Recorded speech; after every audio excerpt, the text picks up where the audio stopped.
কেন্দ্রীয় বাহিনী মোতায়েন শুরু হয়েছে, বাংলায় রুট মার্চ হচ্ছে।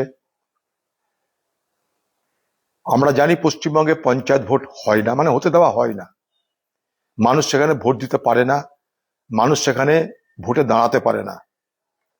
আমরা জানি পশ্চিমবঙ্গে পৌরসভার ভোট হয় না, ভোট করতে দেওয়া হয় না, তাই হয় না, মানুষকে সেখানেও ভোট দিতে দেওয়া হয় না।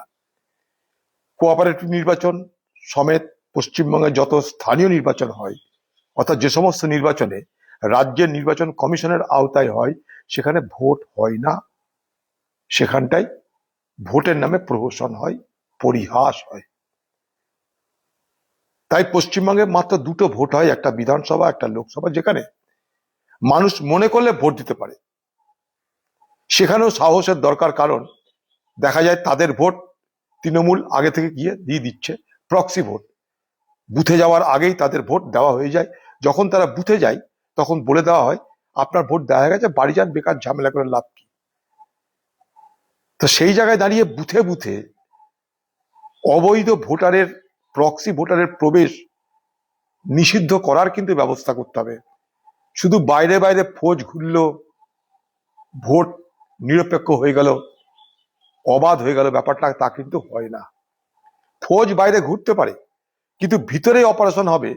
কারণ পোলিং অফিসার, প্রিজাইডিং অফিসার থেকে আরম্ভ করে এরা সকলে রাজ্যের কর্মচারী। তারা কিন্তু রাজ্যের দালালি করার জন্য তৃণমূল দলের লোকদেরকে সাহায্য করবে। অতএব শুধুমাত্র কেন্দ্রীয় বাহিনী বাইরে মার্চ করলো, রুট মার্চ করলো, লোককে ভরসা দিল, নিরপেক্ষ অবাধ নির্বাচন হওয়ার জন্য এটা যথেষ্ট নয় বলে আমি মনে করি। তাই বাংলার মানুষ আপনাদেরকে হিম্মত নিয়ে কিন্তু ভোট দেবার জন্য যেতে হবে বুথে।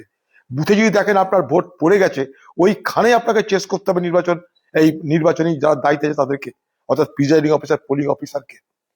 তবেই কিন্তু আপনি কিছুটা সুরাহা পাবেন। ভোট দেওয়ার অধিকার আপনার সাংবিধানিক অধিকার, আপনার নৈতিক অধিকার, আপনার এটা স্বাধীন নাগরিকের অধিকার। সেই অধিকারকে আপনি সুপ্রতিষ্ঠিত করবেন। হিম্মত নিয়ে কিন্তু ভোট দিতে হবে, এটা যেন মাথায় থাকে।